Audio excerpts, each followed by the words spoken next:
Ahí está. Bien. Bueno, entonces voy a hablar hoy de usurpación, tanto de tierra como de agua, 181, 182, y después voy a hablar del tipo penal de daños, con el artículo 183 y lo que comúnmente se denomina el 184, las formas agravadas y el daño específicamente informático. ¿Bien? Bien. Como saben, a mí cada vez que me toca tratar un tema me parece de fundamental importancia clarificar cuál es el bien jurídico protegido sobre el que opera la figura. Y mire bien, y gracias Graciela por haber pedido que se grabe la clase, porque ustedes habrán observado que cuando se les realizan las preguntas en el parcial, el primer punto que tienen que ustedes de tratar de responder es cuál es el bien jurídico protegido. O sea que céntrense, tómense el tiempo, por favor, de escribir, de leer y de atender lo que se dice respecto de esta situación en particular, porque se les pregunta, ¿vio? Y se los vengo avisando desde el principio de la cursada. Podríamos decir que la metodología que ha elegido el gobernador para tratar la temática contra el patrimonio, que la propiedad inmueble, que es sobre la cual se asienta el bien jurídico, no es solo lo que nosotros vamos a entender por el derecho de dominio, que muy bien define el artículo 1109 del Código Civil, sino que la protección es más amplia que la que otorga el Código Penal respecto de este bien inmueble, ya que no solo protege el dominio y los otros derechos reales que ustedes conocen, sino también se protege la posesión y la tenencia de cualquier bien inmueble. Por consiguiente, la protección de la propiedad en sentido genérico se asienta aquí sobre bienes inmuebles, y están protegidos de forma concreta y directa en estos artículos. Bien, por consiguiente, y haciendo un análisis desde el artículo 162 hasta el 182 inclusive, podríamos decir que el legislador constitucional en el Código Penal ha tratado de establecer una protección más amplia hacia los bienes muebles que hacia los bienes inmuebles.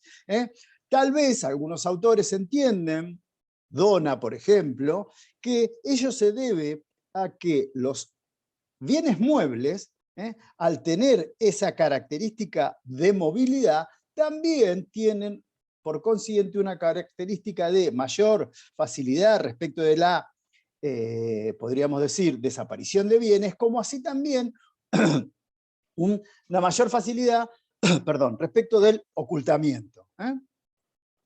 Digamos que, en consecuencia, tradicionalmente y la mayoría de la doctrina nacional entiende que el bien jurídico protegido sobre el cual se asienta la figura es, sobre todo la figura de la usurpación, es la propiedad. También tenemos en cuenta que puede haber o existe protección respecto de situaciones inferiores a la propiedad, como ya les he dicho, como son la posesión y o tenencia. Bien, dicho esto, habría que especificar, porque uno dice, bien jurídico protegido en el delito de usurpación la propiedad, pero ¿qué vendría entendiéndose? ¿Cuál es la protección que le brinda a través de estos artículos? Podríamos decir que aquí lo que se protege es el uso y goce pacífico de un bien inmueble, el ejercicio de la posesión y o tenencia, siendo esencial, más que especial, siendo esencial determinar que el sujeto pasivo se debe encontrar en posesión o tenencia del inmueble. Y esto es una característica muy importante.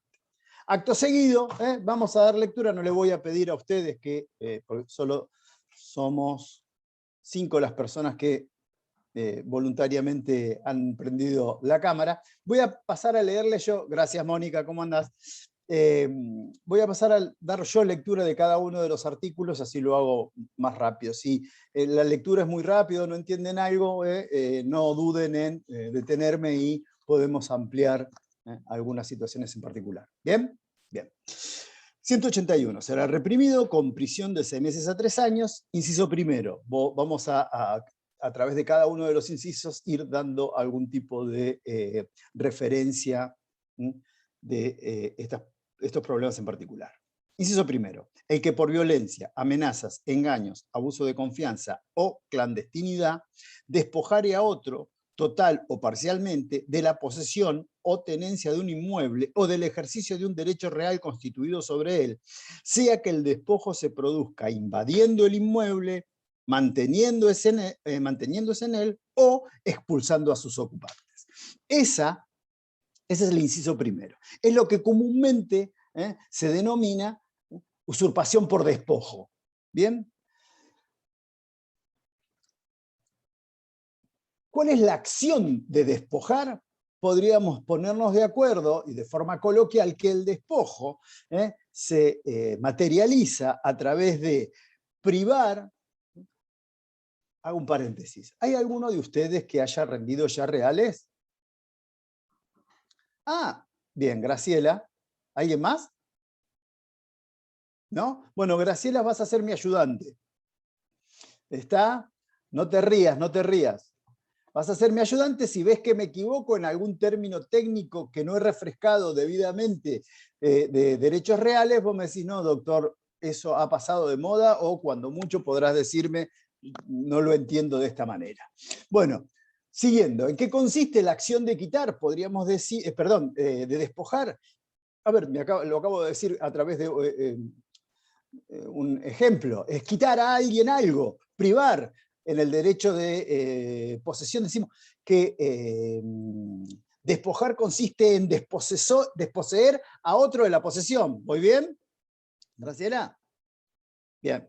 Desposeer a otro de la posesión. Tenencia o cuasi posesión de forma total o parcial de un bien inmueble mediante la utilización de las formas comisivas que expresamente prevé el inciso primero del 181.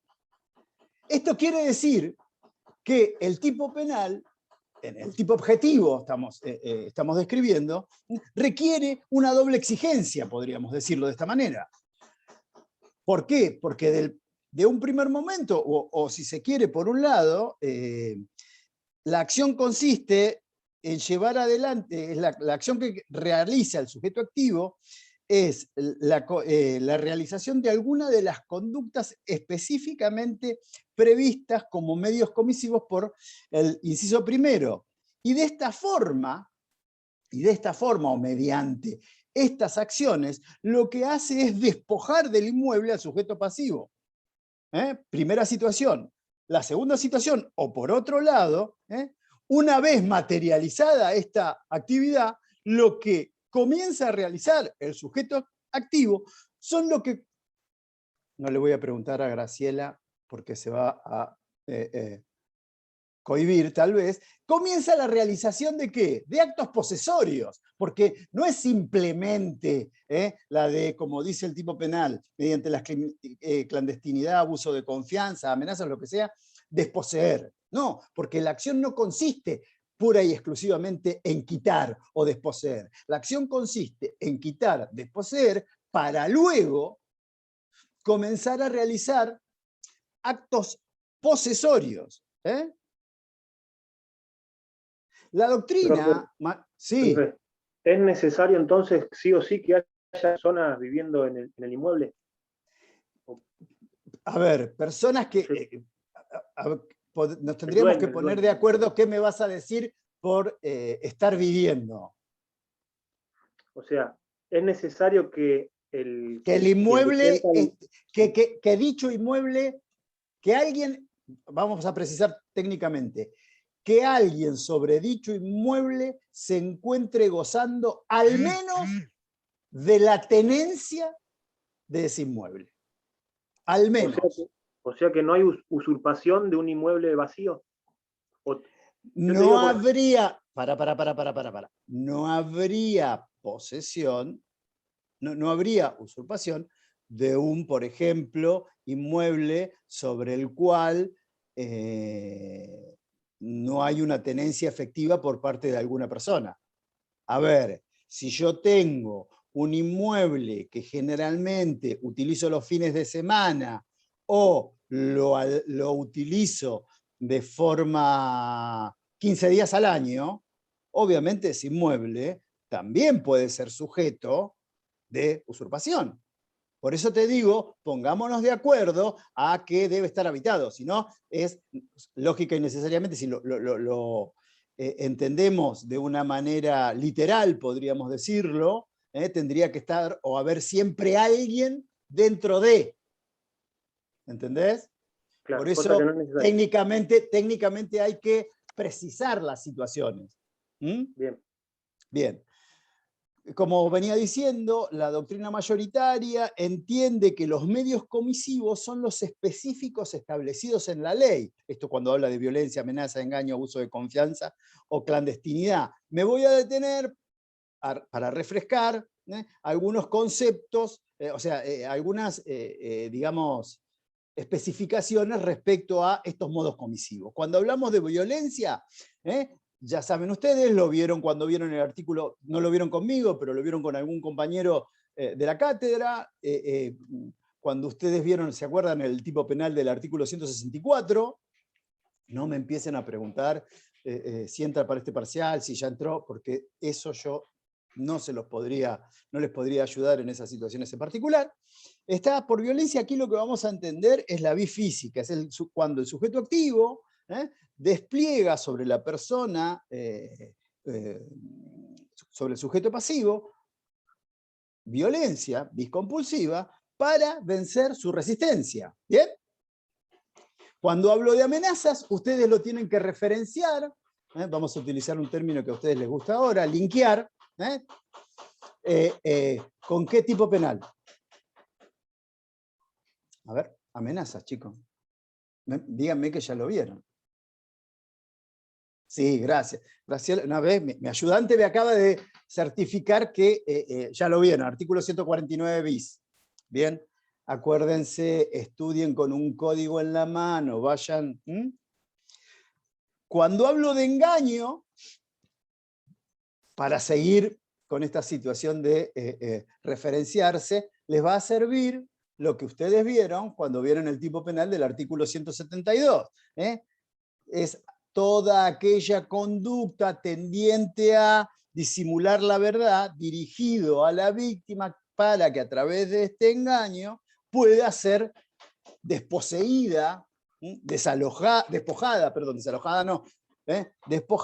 de al menos la tenencia del inmueble. Cuando se refiere a el abuso de confianza, lo que hace el sujeto activo es aprovecharse de la confianza que le hubiere brindado en algún momento el poseedor del inmueble o el dueño, y de esta forma,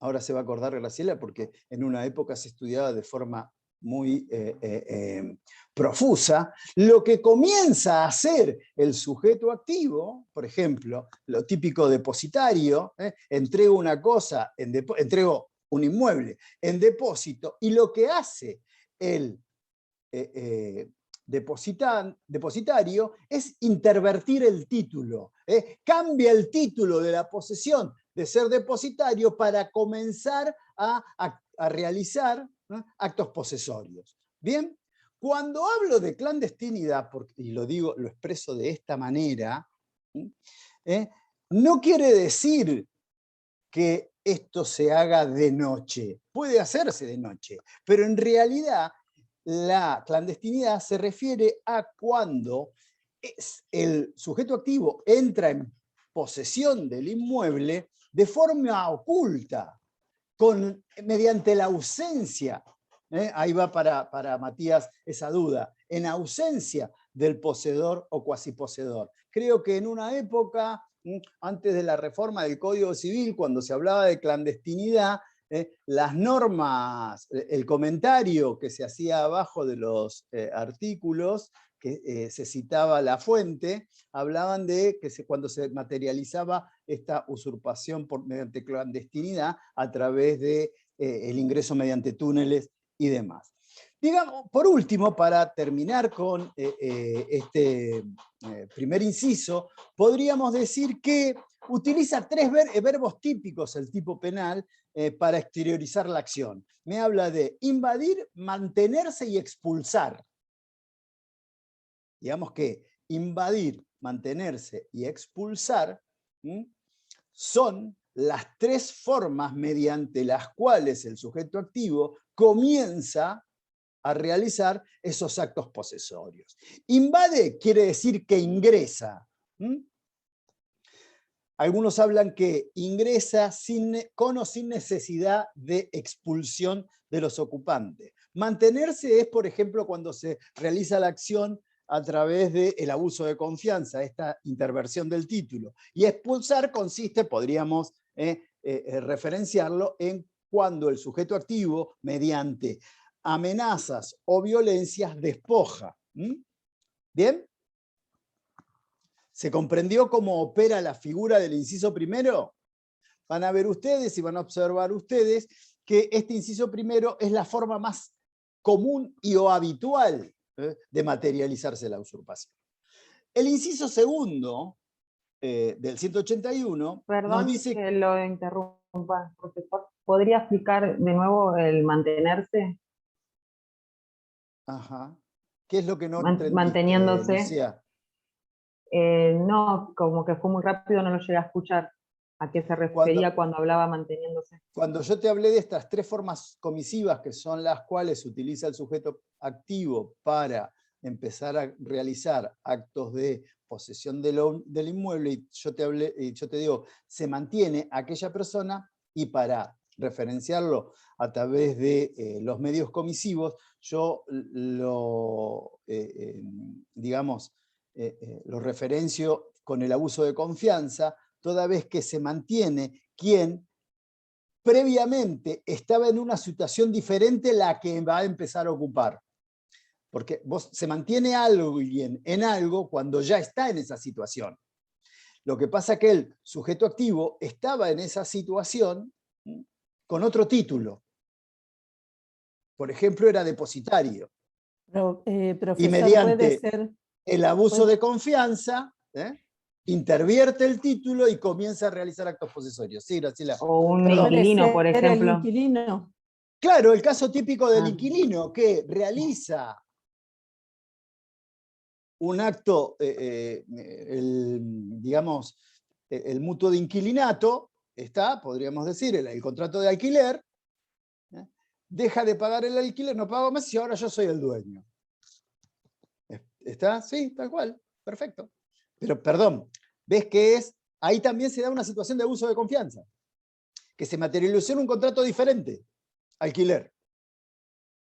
Y el sujeto activo cambia, intervierte su título de inquilino a querer ser poseedor. ¿Bien?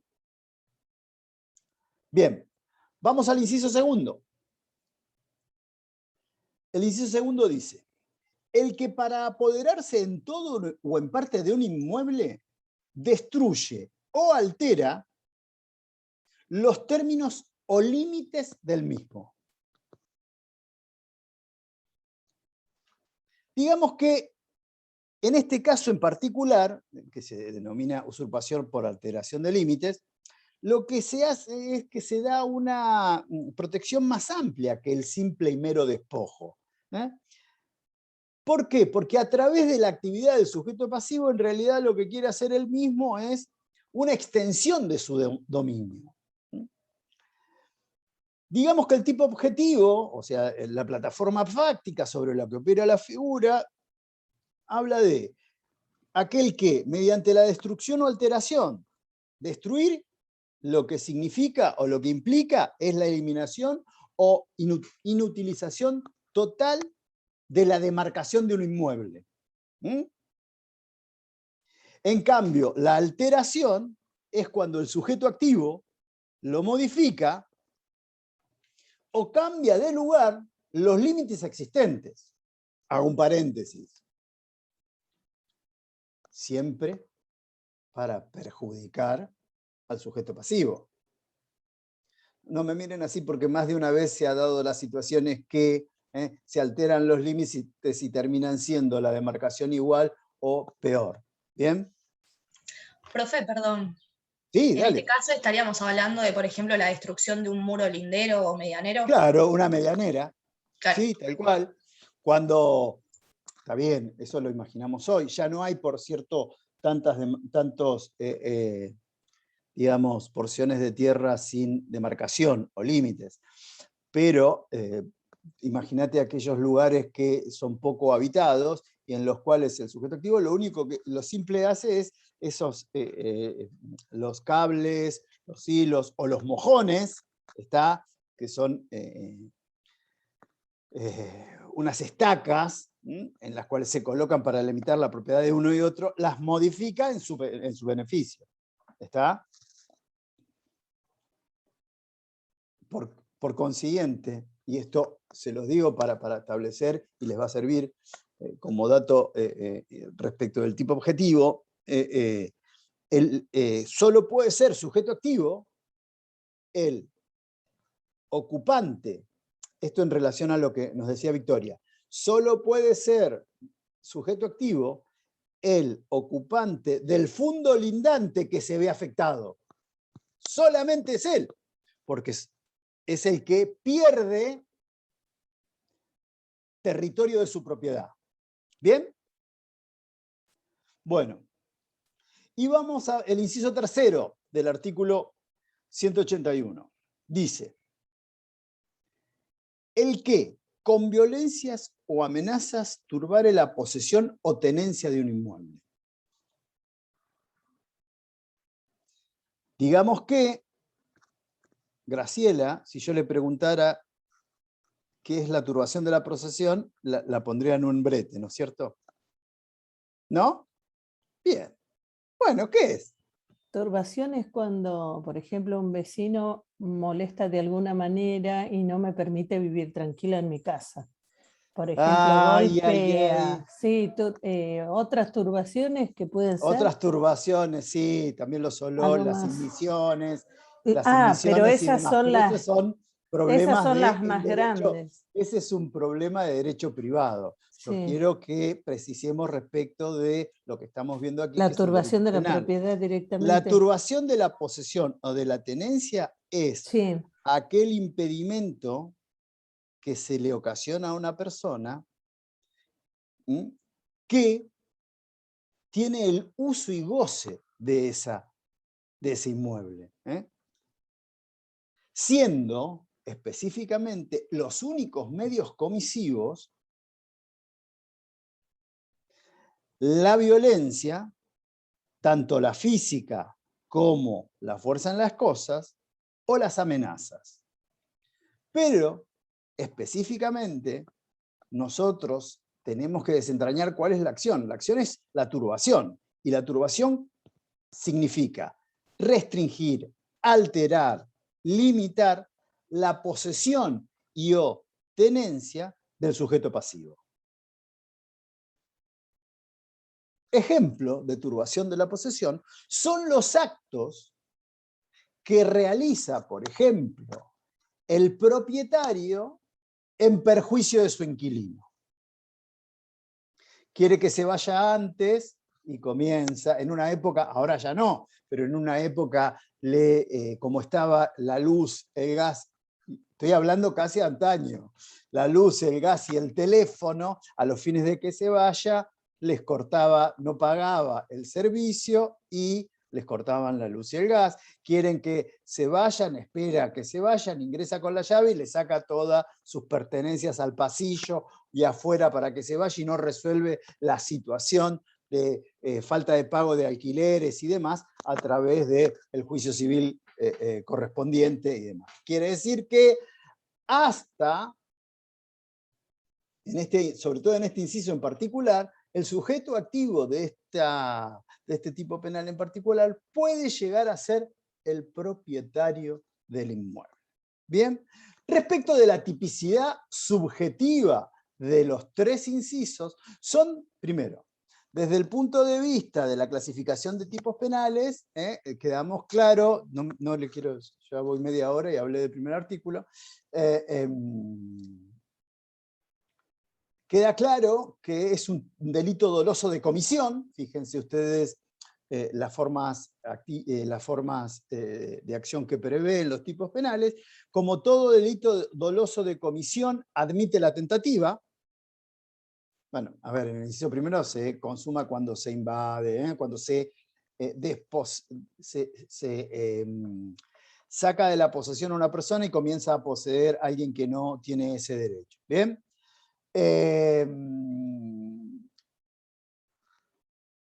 Es un delito doloso de comisión. El dolo que requiere es el dolo directo de primer grado, o sea, es el conocer y querer la realización del tipo objetivo con las formas específicamente previstas en esta norma en particular. ¿Bien? ¿Alguna duda? ¿Puedo seguir con el artículo 182? Bien. Será reprimido con prisión de 15 días a un año, digamos que es lo que comúnmente se denomina usurpación de aguas, ¿no? Será reprimido con prisión de 15 días a un año el que ilícitamente y con el propósito de causar perjuicio a otro, sacare aguas de represas, estanques u otros depósitos, ríos, arroyos, fuentes, canales, acueductos, o la sacare en mayor cantidad que aquella que tenga derecho. Digamos que analizando el tipo objetivo, sujeto activo puede ser cualquier persona, sujeto pasivo también puede ser cualquier persona. La acción que específicamente merece el reproche en este tipo penal en particular consiste en sacar aguas. Y digamos que la conducta de sacar agua es fácil de comprensión, es quitar del lugar donde estaba. También lo es, como bien señala Núñez, el desvío del agua de su curso natural o causal. Sea que esta actividad se cometa mediante la utilización de recipientes. Si se comete mediante la utilización de recipientes, parte de la doctrina mayoritaria entiende que no estamos ante la figura de usurpación. Si usted va a un estanque, agua, y agarra un tanque y saca agua para tomarla, beberla, bañarse, ¿o qué? No estamos ante el tipo penal, seamos bastante comprensivos. Este elemento, sobre todo por la última parte de la figura, prevé específicamente un elemento normativo de recorte, que es que me habla que la misma situación debe serlo de forma ilícita. Es un elemento normativo, porque fíjense, hasta se reprocha a aquel que teniendo autorización o consentimiento del titular, saque mayor cantidad de agua que la permitida. Bien. El inciso segundo. La actividad consiste, el inciso segundo es el que estorbare el ejercicio de los derechos que un tercero tuviere sobre dichas aguas. Digamos que estorbar significa, podríamos decirlo de forma coloquial, poner obstáculos al uso y goce de esta situación del agua. ¿Me puedo hacer una pregunta? No, sí, dale. Me resulta llamativo el inciso 1 que dice el que ilícitamente y con el propósito de causar perjuicio. O sea, sí. está hablando de un elemento subjetivo No. donde podría ser Es un solamente... elemento normativo de recorte. La ilicitud, porque te dice, el que ilícitamente y con el propósito de causar un perjuicio. Te hago una pregunta, Matías. ¿Podemos discutir si está bien o no la inclusión? Lo podemos discutir. ¿O no? Porque podría ser solamente... Te hago una pregunta. Si no causa perjuicio, ¿qué pasa? Y sigue siendo ilícito. Ajá. Pero acá parece que tiene que cumplirse Pará. las dos cosas. Te vuelvo a hacer la misma pregunta, me preocupa. Bolilla 9, penal parte general. Una conducta tiene que ser formalmente antijurídica y además... Culpable. No. Típica. Te falta la antijuridicidad, no solo es formal, sino material. O sea, formal, que tiene que estar prohibida en todo el ordenamiento jurídico, y materialmente antijurídica es una conducta que afecta o pone en peligro un bien jurídico penalmente determinado. Si no existiere perjuicio, podrá ser un ilícito civil, no un ilícito penal. Por eso podremos discutir o no esta manifestación que realiza el inciso primero del artículo 181. ¿Está? Por eso puse el énfasis en que el que ilícitamente, porque, a ver, también, si ilícitamente causar un perjuicio, también esa situación no va a poder entenderse mediante el derecho penal, sino podrá ser una situación a determinar en otro ámbito, en el ámbito del derecho privado. ¿Está? Bien. Bueno, ahí se entendió. Gracias. Bueno, estábamos en el inciso segundo, ¿no es cierto? El que estorbar el ejercicio de los derechos de un tercero tuviere sobre dichas aguas. Está la problemática, ya más o menos mencionamos que se debía entender por estorbar, es poner obstáculos en el goce del usufructo del agua. Se discute qué sucedería en el caso de que mediante esta actividad de estorbar, dicho estorbo sea total, es decirse, la imposibilidad para el sujeto pasivo del ejercicio del derecho sobre el agua.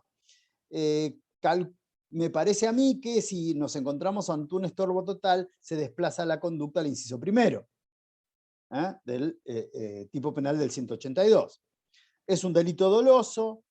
El delito, digamos, siendo un delito doloso de comisión, admite la tentativa y el tipo penal se consuma a partir de que el sujeto pasivo no puede gozar libremente del agua. Bien, el inciso tercero habla que, volviendo a un elemento normativo de recorte, el que ilícitamente, ¿ves? Mirá, repite, Matías repite exactamente la misma fórmula, ilicitud y perjuicio.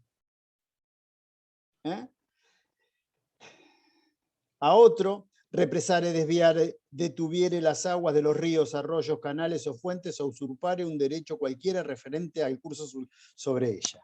Está, digamos que volvemos a el mismo análisis, sujeto activo cualquiera, sujeto pasivo cualquiera. Represar habla de, o tiene que ver con una situación de estancamiento del agua, no permitiendo que las aguas fluyan naturalmente. Desviar consiste en alterar el curso normal, o más que normal puede ser mediante una actividad del hombre. Algunos hablan, por eso hay que hacer una distinción entre el curso natural y el curso normal. En ambas situaciones la desviación implica la alteración del curso. Y detener se detiene el curso cuando se lo represa de forma total. Podríamos decir cuando se anula el fluir del agua. Todas las formas comisivas del 182 son delitos dolosos que solo son subsumibles en el dolo directo de primer grado, y siendo todos delitos dolosos de comisión, como ya vimos, admiten el grado de conato o la forma de la tentativa. ¿Bien? ¿Se entendió? ¿Quieren que nos detengamos en algunas situaciones en particular? ¿Hay algo que no hayan entendido? ¿No? Bien. Si no me equivoco, daños tampoco vieron. Yo para saber si me quedaba el título 6 y el título 7 a hablar con ustedes. Bien, título 6 y título 7. Daños no vieron, lo vemos ahora. Vamos al título 7. ¿Está? Que es el delito de daño. Podríamos decir que la consumación de los tipos penales previstos, estos dos tipos penales previstos en el artículo 183 y 184, en los anteriores siempre significaba un desplazamiento ilegítimo del sujeto pasivo al sujeto activo. Y en todo caso, estas situaciones se daban ya sea con violencia, sin violencia, mediante engaños, abuso de confianza. Aquí, en el delito de daño, no se da esa transferencia, ni ese impedimento para el uso de goce, sino que el agente, y esta es la característica, el sujeto activo lo que hace es extinguir o menoscabar las propiedades del objeto. Quiere decir que el sujeto activo atenta, concreta y de forma directa contra la misma cosa, reduciéndola o eliminándola, o eliminando, mejor dicho, y aquí es porque está incluido en este tipo en particular, el valor económico. Ya la cosa va a carecer, se va a reducir o carecer de valor económico. Por eso las encontramos situadas en los delitos contra la propiedad o contra el patrimonio. También, aquí no importa quién ejerce la tenencia al momento del hecho. Hasta puede, en el momento del hecho, tenerla el propio sujeto activo, ya sea en forma legítima o ilegítima. Digamos que el objeto de tutela de los tipos penales previstos en el 183 y en el 184 es específicamente el propietario de la cosa, el propietario y o dueño de la cosa. Vamos a mí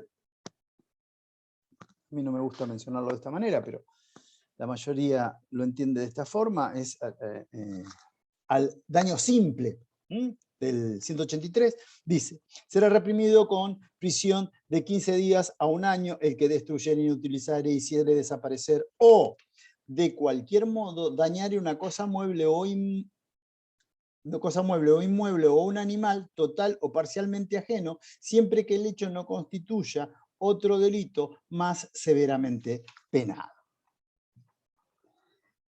El daño, podemos decir, que incluye cualquier acto de ataque respecto de la materialidad, utilidad o disponibilidad de la cosa. Y que, de esta forma, elimine o disminuya considerablemente el valor de uso y goce y o de cambio de esta cosa. Se ataca la materialidad de la cosa cuando se la altera o se disminuye su valor teniendo en cuenta los fines para los cuales la cosa había sido creada. Y se ataca la disponibilidad cuando el acto impide que el propietario, o el dueño podríamos decirlo, pueda disponer de la cosa. El resultado, que es importante a tener en cuenta, puede producirse, podríamos decir, y para no volvernos muy técnicos,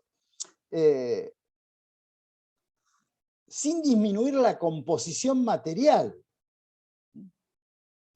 pero sí el daño tiene que alterar de forma considerable el valor económico o cambiar la cosa, cambiar el objeto de la cosa para lo cual la misma había sido creada. Los modos comisivos son los específicamente establecidos, a saber, disminuir, inutilizar y hacer desaparecer. No quiero ser,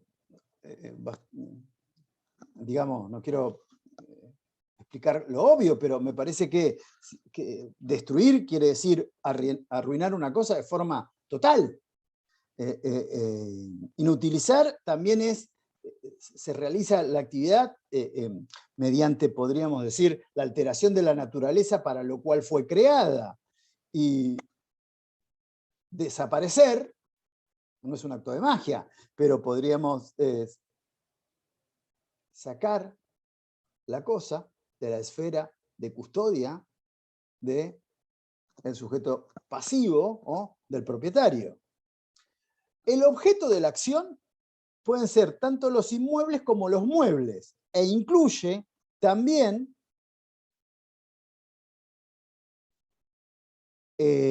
los animales. Pero vuelvo a hacer hincapié, sobre todo porque no me acuerdo si el cuatrimestre pasado o el anterior se preguntó qué características debían poseer los bienes y nadie supo, o muy pocos fueron los que supieron expresar cuáles eran. La característica es que las cosas, objetos de protección de esta norma, presten atención, deben tener cierto valor económico. Estamos hablando de delitos que importan, ¿no? Tienen que ver con el patrimonio de una persona. Es un delito doloso de comisión, admite la tentativa, ¿no? El dolo que requiere la figura es el dolo directo de primer grado. ¿Bien? Inciso segundo. En la misma pena incurrirán el que alterare, destruyere o inutilizare datos o documentos o programas o sistemas informáticos, vendiere, distribuyere, hiciere circular o introdujere en un sistema informático cualquier programa destinado a causar daño. Es lo que comúnmente se denomina daño informático o daño a los datos informáticos. Que hacen o tienen que ver con distintas acciones relacionadas con programas que se pueden incluir a los fines de causar un perjuicio o un daño, que vuelvo a repetir, tiene que tener una apreciación pecuniaria o un valor económico para, ¿no? Sujeto activo puede ser cualquier persona, sujeto pasivo también puede ser persona, pero debemos hacer una aclaración, que en el segundo supuesto del delito, se trata en realidad de un delito de peligro, por lo que podría pasar o podría darse la situación de que no hubiere, en principio, un damnificado o un sujeto pasivo concreto. ¿Bien? Las acciones son las específicamente previstas, que ya las vimos: alterar, destruir o inutilizar. En este caso, son datos u otros elementos informáticos. Altera el que modifica, destruye el que arruina de forma total o forma parcial, e inutiliza el que modifica. Respecto de el segundo supuesto, habla de venta, distribución, circulación e introducir en un sistema informático un programa ilícito. No voy a decirles qué es vender y demás, ni distribuir, porque eso ya lo han visto hasta cuando vimos delitos contra el honor y demás. Los objetos de la acción se refieren a información que debe suministrarse a través de un medio informático, una computadora. Y a ver, yo porque tengo una compañera de trabajo, Mónica, que es compañera de trabajo en la Defensoría Oficial, ya hoy por hoy, ustedes también lo sabrán, hay firma digital y demás. Entonces el documento es la representación digital de un hecho que se produce en la realidad, pero que se materializa de forma o de modo informático, mejor dicho. Y digamos que el resultado es un resultado lesivo, de daño, de algún dato o documento. Y el segundo supuesto, en cambio, contempla, como ya dijimos, una situación de peligro, algunos hablan de peligro concreto, porque específicamente está establecido o determinado, no estableciendo en sí quién puede ser el sujeto pasivo. Por último, el artículo 184, que es las formas agravadas, se agrava el reproche si mediare algunas de estas circunstancias. Ejecutar el hecho con el fin de impedir el libre ejercicio de la autoridad o en venganza de sus determinaciones. A ver. Pregunta que se me ocurre porque fue en un momento fue bastante discutido, si se quiere, desde el punto de vista doctrinario. Si yo les digo que ejecutar el hecho con el fin de impedir el libre ejercicio de la autoridad o venganza de sus determinaciones, uno entiende que aquí el fundamento de agravación del reproche tiene en cuenta que habla de autoridad y uno directamente asimila a situaciones de autoridad que tengan que ver con el orden público, tanto nacional como provincial o municipal.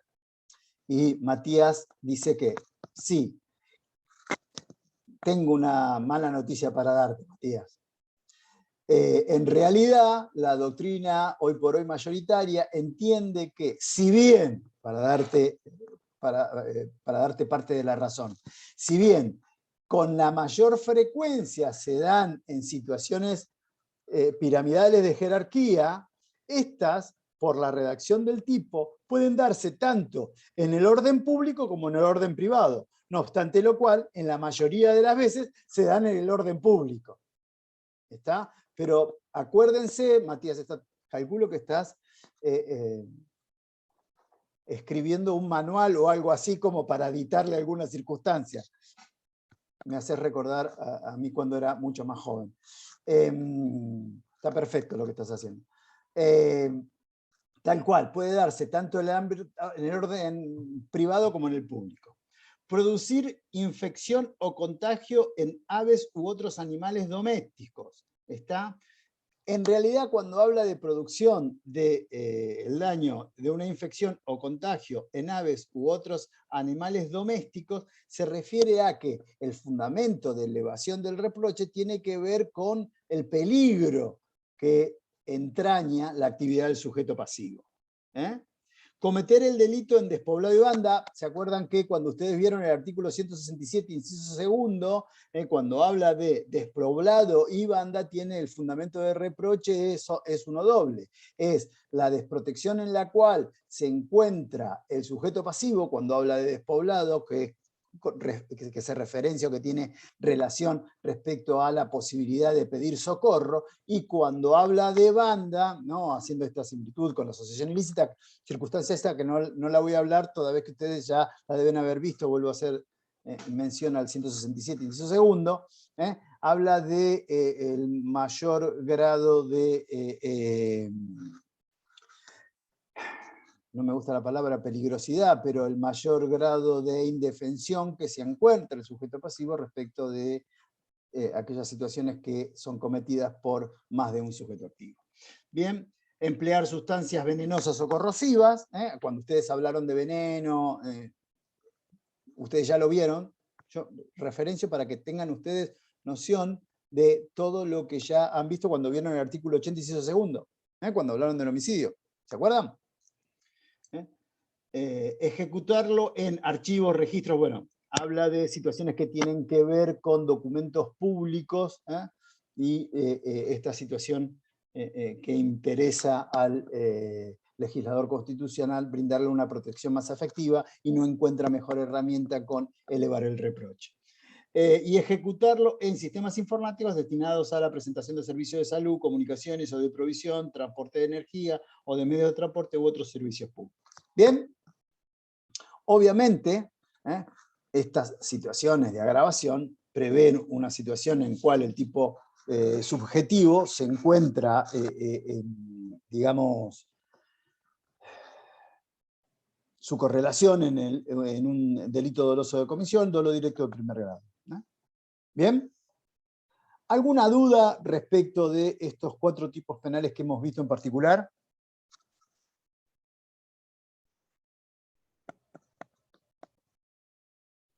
No sé la fe. Dale, Moni. Sí, te escucho perfectamente. Tengo una pregunta. Dale. El párrafo incorporado del 183 de la ley 26.388, más artículo 184, son delitos informáticos. Para. Déjame El artículo 183, en el segundo párrafo incorporado, ya hablamos del párrafo incorporado ahí, que en la misma pena incurrirá el que alterare, destruyere o inutilizara datos, documentos, programas o sistemas informáticos. Sí, mi pregunta es más, el artículo 184, son delitos informáticos, ¿verdad? ¿Esa ley lo vamos a repasar un poco o directamente estudiar solamente los artículos que se dio en la clase? No te entiendo la pregunta, Moni. No, lo que yo quiero decir es, estos párrafos son de la ley 26.388, que incorpora los delitos informáticos. ¿Esa ley la vamos a repasar todos? No, incorpora 2 situaciones. Ya está. Es esto, Mónica. Listo. La ley 26.388 lo que hizo fue incorporar un segundo párrafo al tipo penal del 183 y además modificar el 184. No es una ley, digamos, genérica que tiene 2 artículos acá y en otro momento establece tipicidades diferentes. No, Moni. La situación es la siguiente. La ley 26.388 lo que hizo fue incluir en el 183 el segundo párrafo y modificó sustancialmente todo el artículo 184, que es el que acabamos de ver. Bien. ¿Está? Por eso pregunté si hay alguna duda respecto de esto.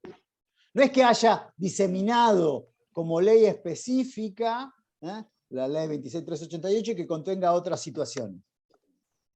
Está bien. No, quería saber eso porque como hay lagunas respecto a delitos informáticos, o sea, cada vez se están agregando más cosas, por eso quería preguntar nada más. A ver, el legislador constitucional... A ver, yo no me da el tiempo.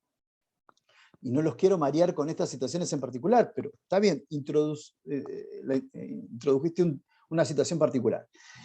En la modificación, en el proyecto de Código Penal denominado Ley Boriski, se crea una diferenciación y hay toda una problemática dogmática de que si los delitos informáticos deben ser tipicidades totalmente diferentes. Y esto ustedes lo deben haber visto cuando vieron Grooming. 131 bis. Sí, los delitos informáticos debían ser un capítulo aparte en el Código Penal, porque esto viene, digamos que si uno lo lee, digamos, de forma de corrido, el inciso segundo del 183 viene estando intercalado y aparecen las situaciones informáticas, digamos, de forma sui generis, podríamos decir. Y algunos autores reclaman que toda la problemática del delito y el último inciso del 184 también vienen quedando insertados, porque me habla de envenenamiento, me hablan de producción de un daño específico de aves y otras situaciones, y aparecen situaciones que tienen que ver con el derecho informático. Hay algunos autores que entienden que toda la problemática informática debe establecerse a través de tipicidades diferentes y separadas del resto del código. Y otros entienden que las situaciones informáticas tienen que ver con delitos de forma genérica. Ustedes ya habrán visto cuando ven a los tipos penales de estafa, que también se encuentran incluidas situaciones que tienen que ver con la informática. ¿No es cierto? Bien. algunos, vuelvo a reiterar, entienden que toda esta problemática de la realización de delitos de forma, digamos, informática, mejor dicho, deben encontrar una tipicidad específica en el Código Penal de forma diferente a los tipos básicos. Hoy la herramienta, este Código Penal emparchado que tenemos nosotros, con más de, con un sinnúmero, porque no recuerdo exactamente, sé que son casi más de 100 las reformas que se le han proporcionado al Código Penal, que lo han dejado con esta, hay una inequidad en cuanto al quantum de las penas, los tipos penales en particulares, va siendo época de que ya lo modifiquemos de una vez por todas, así se pongan de acuerdo y solucionen este tipo de situaciones. ¿Bien? Bueno, sigo haciendo el mismo ofrecimiento que hago, no me acuerdo, creo que es el 30 de noviembre que se termina la cruzada. Bien, si ustedes quieren, se ponen de acuerdo, yo ya doy clase por aquí por Zoom y también de forma presencial en la facultad para la comisión de parte general. Nos ponemos de acuerdo y nos encontramos un día vía Zoom o en la facultad, como quieran, para hacer una clase general de repaso antes del parcial, a ver si los puedo colaborar con ustedes en la forma que pueda. ¿Está? Bueno, sí, chicos, gracias, profe. le doy las gracias, me alegra haberlos encontrado bien y nos veremos, si hay alguien de mi comisión, nos veremos el miércoles que viene a las 18:30. Chao, profe, gracias. Chao, Chao, chicos. profe. Nos Gracias. vemos. Hasta luego. Gracias.